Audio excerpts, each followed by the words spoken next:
কবিগুরু রবীন্দ্রনাথ ঠাকুরের জন্মদিনে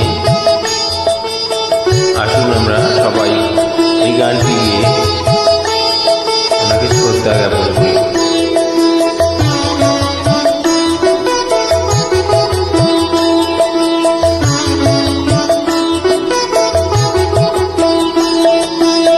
পাগলা হাওয়ার বাদল দিনে পাগল আমার মন জেগে ওঠে।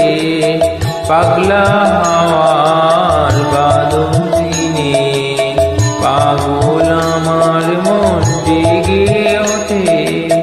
চেনা সোনার কোন বাইরে যেখানে পথ নাই